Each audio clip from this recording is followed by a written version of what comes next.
1922, 19 people in Salem were executed for witchcraft. In addition, 1 man was pressed to death during questioning, and 5 more died due to the cold, unsanitary conditions in the town jail. The Salem witch trials in the United States aren't the only case of mass hysteria involving accusations of witchcraft. Far from it, witch trials were happening throughout Europe years before and years after. These are real witch trials in history with disturbing backstories.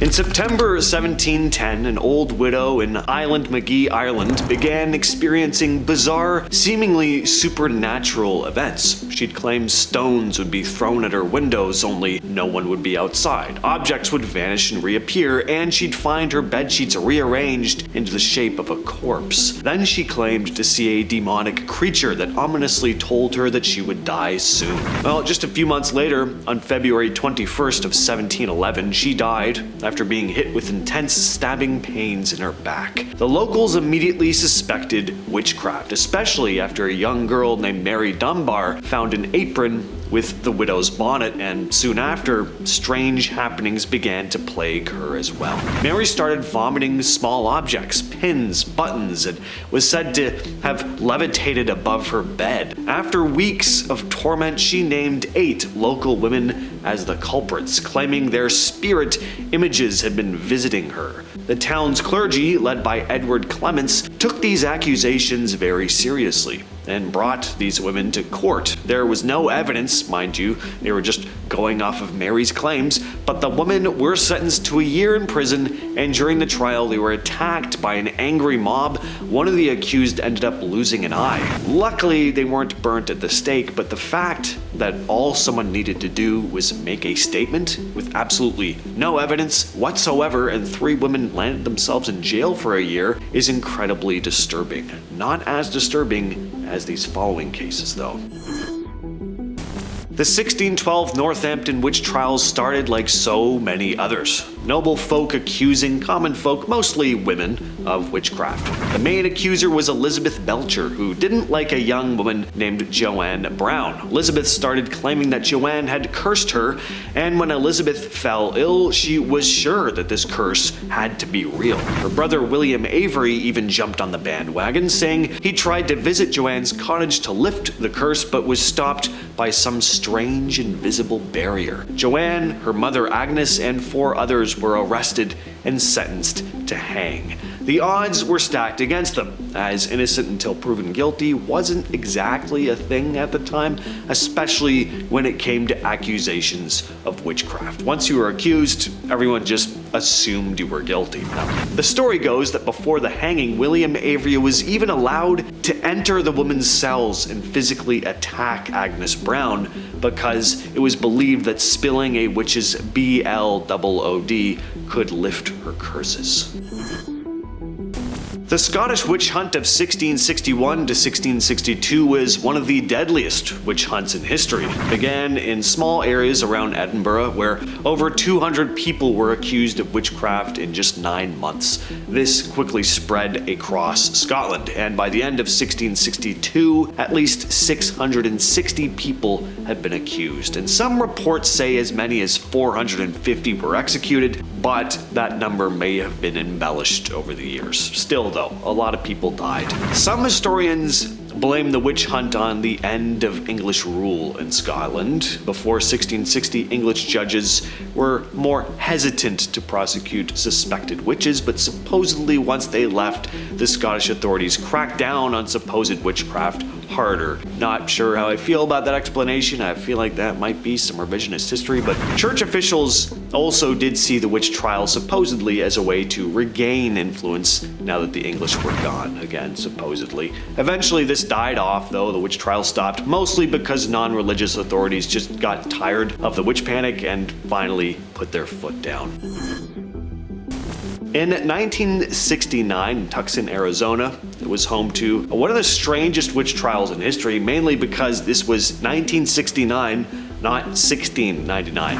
Ann Stewart was a teacher at Flowing Wells High School, where a folklore lecturer gave a talk at the school, and he went on to describe witches with traits like blonde hair, blue or green eyes, a widow's peak, a pointy left ear, and a fondness for, quote, devil's green clothing. Coincidentally, Stewart matched this description almost perfectly that day. And the students, of course, started joking around about it, and when one of them asked if she was a witch, Stewart replied, "What do you think?" Now, at first, Stewart had fun with the joke. She even encouraged students to explore astrology and dressed up as a witch for another folklore lesson. It was all just fun and games, but things quickly escalated and rumors started to spread.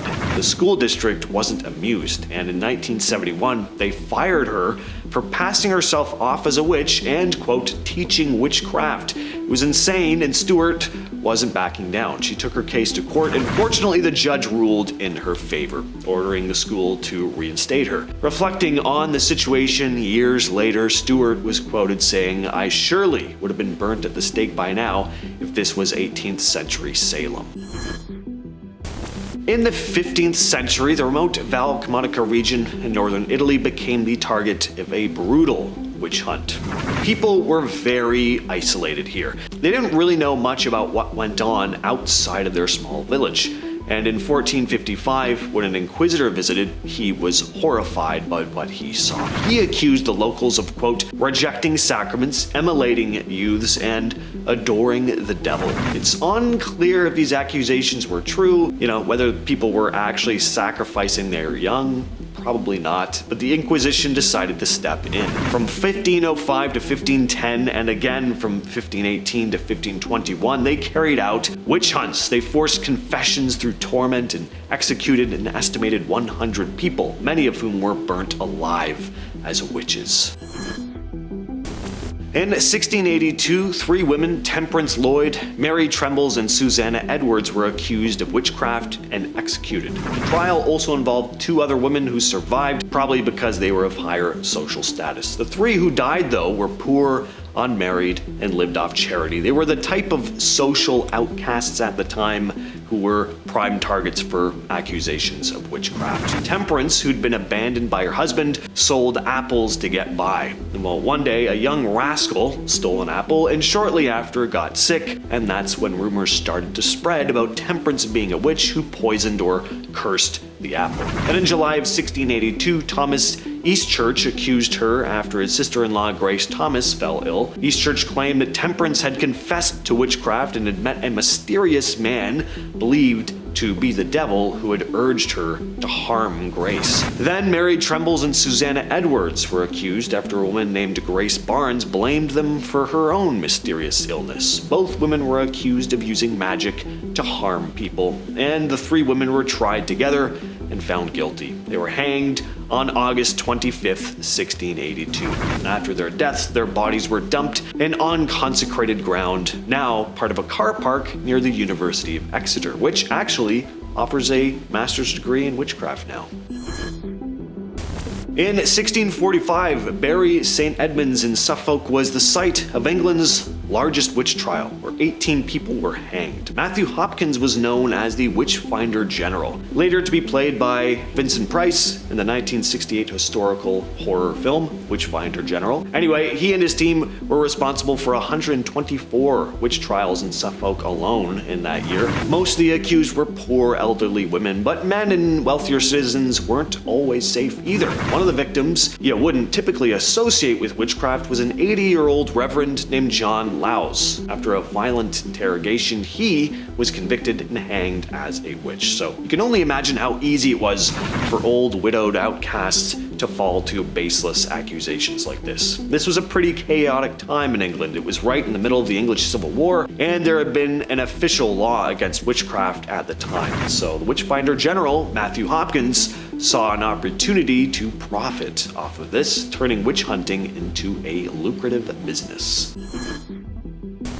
In the 17th century, northern Moravia, now part of the Czech Republic, hundreds of women were burnt at the stake. One of the creepiest cases started when an altar boy saw an old woman pocket her communion bread instead of eating it.